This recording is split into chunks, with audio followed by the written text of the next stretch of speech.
You're a man who likes to have sex with men. Am I right? Am I close? Maybe? Maybe? Okay. Let's assume that you are a man who likes to have sex with men. Well, let's talk about the things that you should do in order to be sexually active, in order to have a great sex life.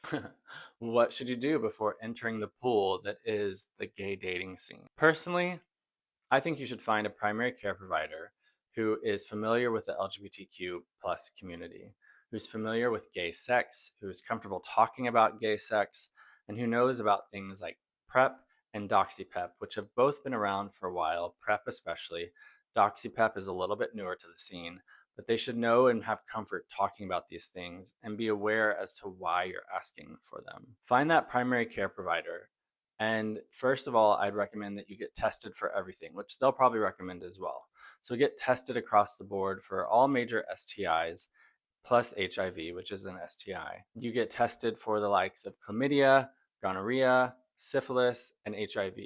Make sure that those are all negative before you move on to the next step, which would be to ask about, hey, what about PrEP? What about DoxyPEP?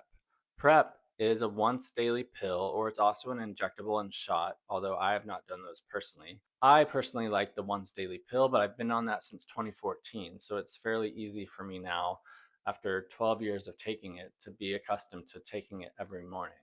It's incredibly efficacious in preventing the spread of HIV and preventing someone who's negative from contracting the virus. You're going to want to have a conversation about DoxyPEP. DoxyPEP can be a wonderful tool to prevent things like chlamydia and gonorrhea.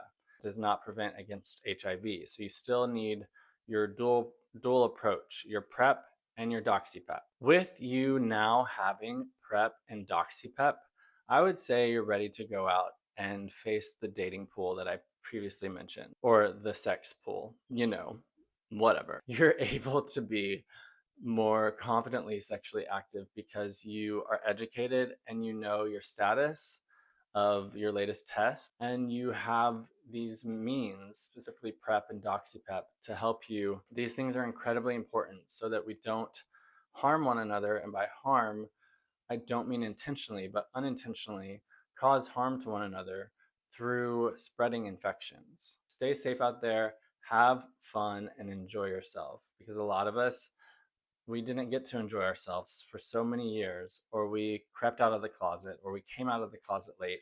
Whatever the situation was, now it's, well, it's off to the races.